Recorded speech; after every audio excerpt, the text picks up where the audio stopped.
Dalam setiap tantangan selalu ada peluang, dan setiap orang bisa menjadi penentu keberhasilan maupun kegagalan.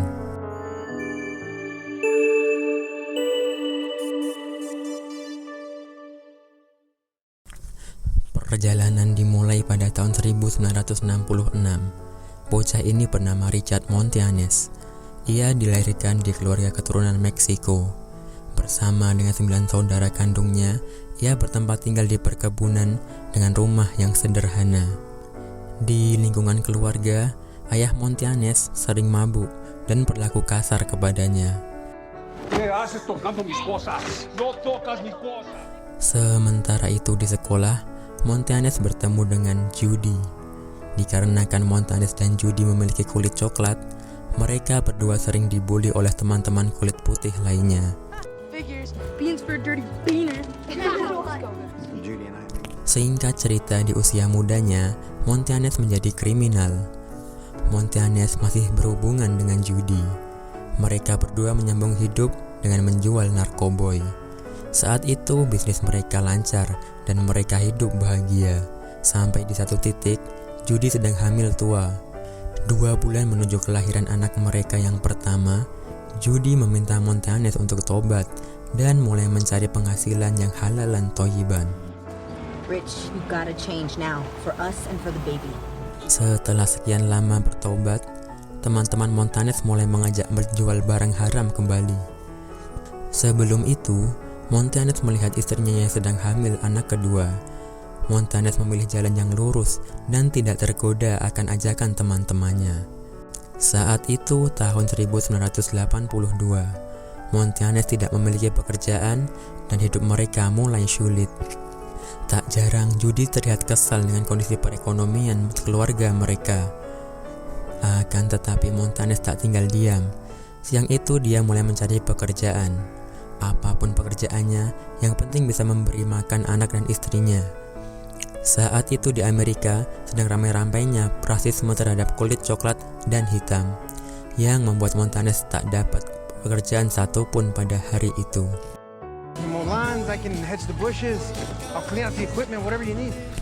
Malam pun tiba.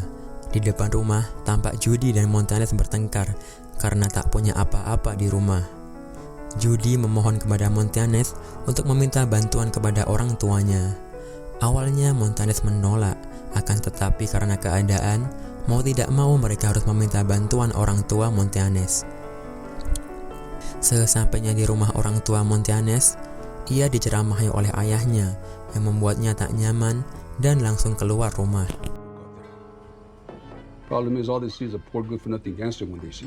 Di halaman rumah, Montañez melihat teman lamanya yaitu Tony.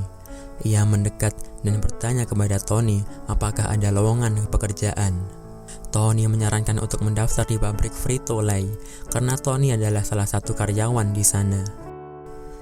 Keesokan harinya, Montañez mendatangi kantor Frito-Lay untuk mendaftar pekerjaan. Montañez segera mengambil formulir dan mengambil tempat duduk. Tak lama setelah itu, Montañez memutuskan untuk mengisi formulir di rumah. Tampaknya, ia kesulitan membaca formulir pendaftaran pekerjaan. Dibantu dengan istrinya, akhirnya Montañez berhasil mengisi formulir dan kembali mengumpulkan formulir pendaftaran kerja. Dengan bantuan dan rekomendasi Tony, akhirnya Montañez diterima sebagai petugas kebersihan di pabrik Frito-Lay. Pada hari pertama kerjanya, Judy selalu mendukung dan menyiapkan keperluan suaminya. Di hari itu, Montañez dijelaskan cara kerja oleh manajernya.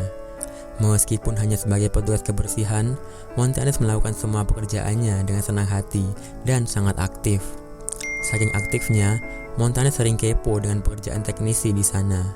Tak jarang, ia hanya mendapat balasan cuek dari teknisi yang membuat sifat gangster Montañez kembali. Akan tetapi itu hanyalah di dalam imajinasinya. Sampailah di suatu saat Montañez bertemu dengan teknisi bernama Clarence. Montañez berkenalan dengan Clarence dan mulai mempertanyakan cara kerja mesin di sana. Tak lama kemudian, Tony datang dan mulai menjelaskan tingkatan jabatan yang ada di pabrik Frito-Lay. Mulai dari manajer hingga teknisi mesin, salah satunya adalah Clarence. Tony menjelaskan jika Clarence sudah 15 tahun bekerja sebagai teknisi dan sampai saat itu juga ia belum mendapatkan promosi sebagai manajer di sana. Dan tingkatan terakhir adalah mereka sendiri. Tony hanya ingin mengingatkan kepada Montanes, akan tetapi Montanes tak menghiraukannya.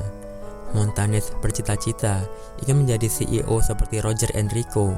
Dia adalah CEO Frito-Lay, dan untuk menjadi yang terbaik, ia harus belajar dari yang terbaik. Hari demi hari berlalu, Montanes selalu bertanya kepada Clarence, karena Clarence adalah teknisi terbaik di sana. Usaha keras Montanes tidak sia-sia. Perlahan, Clarence mulai membuka diri dan mengajarkan berbagai hal kepada Montanes. Meskipun hanya sebagai petugas kebersihan, Clarence yakin akan kemampuan Montanes. Kerja keras dan dedikasi Montanes dibayar lunas dengan penghargaan karyawan terbaik bulan itu di pabrik Frito-Lay. 8 tahun kemudian, kehidupan mulai berjalan sulit. Kondisi ekonomi mendorong pabrik melakukan PHK terhadap karyawannya. Syukurnya, Montanes tidak termasuk dalam daftar PHK. Ia masih menjadi petugas kebersihan di pabrik itu selama 8 tahun lamanya. Montanes sangat loyal, ia juga pernah merasakan bekerja dan tidak dibayar sedikit pun. CEO Frito-Lay yaitu Roger Enrico akhirnya melakukan siaran dan ditayangkan kepada seluruh karyawannya. Di saat banyak karyawan lain menganggap perkataan Enrico omong kosong, berbeda dengan Montanes, ia sangat memperhatikan dan mengingat satu kata, yaitu berpikirlah seperti seorang CEO. To think like a CEO. Pada siang hari ketika menjemput anak-anaknya dari sekolah, Montanes melihat anaknya menjadi korban bully, seperti dia yang dulu. Di titik itu, Montanes mencoba menguatkan anak-anaknya. Di saat itu juga ia mendapatkan inspirasi dari penjual di halaman rumahnya yang memberikan rasa pedas ke seluruh makanan. Dari situ ia mendapatkan ide untuk menambah rasa baru pada makanan di pabriknya. Tak perlu menunggu lama, Montanes langsung mengeksekusi idenya dengan membeli banyak bumbu cabai.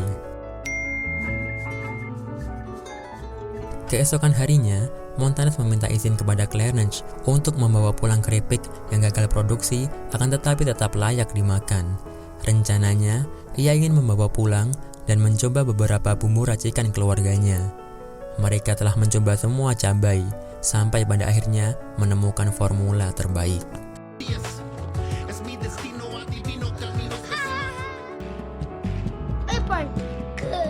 Keesokan harinya, Montanes meminta manajernya untuk menelpon Enrico untuk memberitahu rasa terbaru yang telah diracik oleh dia dan keluarganya. Manajernya menjelaskan jika rasa baru harus melalui proses yang panjang. Bukannya disambut baik, manajer malah memaki Montanes. Kemudian pada malam hari, dengan tekad yang kuat, Montanes menyusup ke dalam ruangan manajer untuk mencari tahu nomor telepon Enrico. Ia mencatatnya dan segera keluar. Sekarang nomor telepon sudah di tangan. Keesokan harinya, Montanes menelpon ke kantor Enrico. Sekretaris Enrico mengangkat telepon Montanes. Awalnya, sang sekretaris ingin menutup telepon Montanes karena yang seharusnya menelpon adalah manajer dan bukanlah seorang petugas kebersihan. Montanes segera meyakinkan sekretaris itu untuk menyambungkan telepon kepada Enrico. Akhirnya, sang sekretaris luluh dan menyambungkan teleponnya kepada Enrico. Awalnya Montanes kaget saat Enrico mengangkat teleponnya. Lalu ia segera menjelaskan ide brilian untuk kelangsungan perusahaan Enrico, yaitu dengan menargetkan pasar keripik untuk orang-orang Meksiko yang menyukai rasa pedas. Enrico menyambut baik ide itu, kemudian Montanes meminta izin untuk mengirimkan beberapa sampel untuk dicoba langsung oleh Enrico. Keesokan harinya, Enrico menerima sampel Montanes dan langsung mencicipi resep buatan Montanes. Tak disangka, Enrico menyukai resep buatan Montanes. Kemudian Enrico menelpon Montanes untuk selanjutnya mendatangi pabrik. Holy hotness! Walaupun Enrico menyambut baik ide Montanes, beda cerita dengan semua manajer di sana. Mereka marah kepada Montanes karena nekat menelpon langsung Enrico. Di malam harinya, Montanes kepikiran terus dengan keputusannya. Ia mulai ragu-ragu dengan idenya.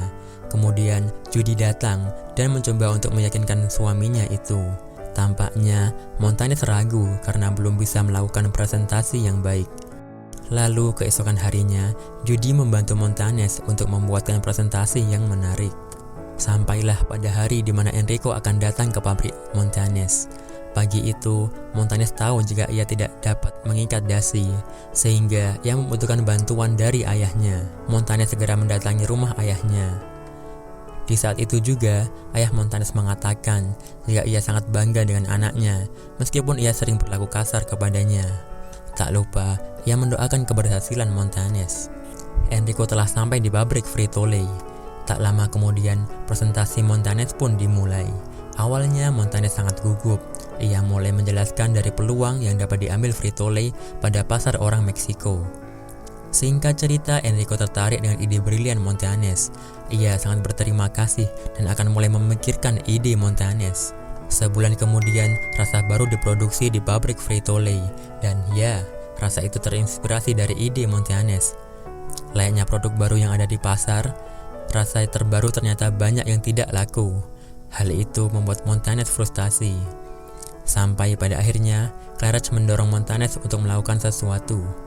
Montanes baru menyadari jika para manajer tidak mengiklankan produk terbarunya. Keesokan harinya, Montanes meminta bantuan kawan lamanya dan semua karyawan pabrik untuk membagikan produk yang tidak terjual secara gratis. Dan cara itu berhasil. Enrico mendapat laporan jika penjualan Hot Cheetos meledak di California Selatan.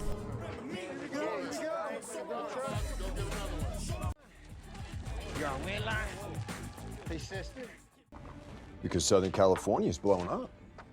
Dengan kejadian itu, membuat Enrico meminta 5 juta paket diproduksi.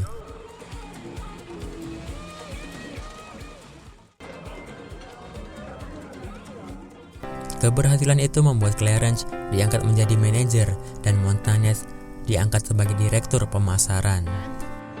Now looking at the new plant manager.